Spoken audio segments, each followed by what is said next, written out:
Bonjour tout le monde et bienvenue dans une nouvelle vidéo. Donc aujourd'hui, je parle du test de dépistage pour l'herpès génital. Première des choses qu'il faut savoir, c'est que le test de dépistage pour l'herpès n'est pas inclus quand on demande un test d'ITS, donc un test pour les infections transmissibles sexuellement. L'herpès n'est pas inclus. Alors, il faut à chaque fois le demander. Il y a des médecins généralistes qui vont refuser de faire le test d'herpès si vous n'avez pas de symptômes apparents, donc des lésions ou vraiment des plaies. Quand vous n'avez pas de symptômes apparents, vous pouvez quand même faire le test d'herpès. Ça va être un test de sérologie, donc ça va être une prise de sang. Et ce qu'on va faire, c'est qu'on va calculer vos anticorps. Donc si vous avez beaucoup d'anticorps par rapport au test d'herpès, soit le type 1 ou le type 2, ça veut dire que votre corps combat le virus et donc vous êtes porteur. Alors, il y a deux manières de se faire dépister pour l'herpès. Si vous avez des symptômes apparents, donc des lésions, un poil incarné un petit peu bizarre, vous pouvez demander de faire un prélèvement d'échantillons, donc prélever l'échantillon sur votre plaie.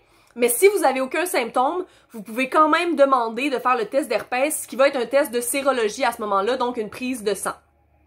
Donc, il y a les deux options. Et le problème avec le fait que c'est pas testé dans les tests d'ITS normal, c'est que ça engendre que 70 à 90% des gens qui ont l'herpès, ben, le savent pas et sont asymptomatiques, donc ils n'ont pas de symptômes, mais ils continuent à donner le virus. Alors, c'est vraiment important, si jamais vous voulez vous renseigner, si jamais vous avez des symptômes, que vous voulez vraiment savoir votre statut, si votre médecin généraliste refuse de vous faire le test, vous pouvez toujours aller dans des cliniques spécialisées. Il y en a à Montréal, plusieurs que je vais mettre en barre d'infos, notamment la clinique L'Actuelle, qui est ouverte du lundi au samedi. Vous pouvez appeler, prendre rendez-vous. Et eux, vu qu'ils sont spécialistes là-dedans, ne vous refuseront jamais de faire le test de sérologie pour l'herpès si vous le demandez.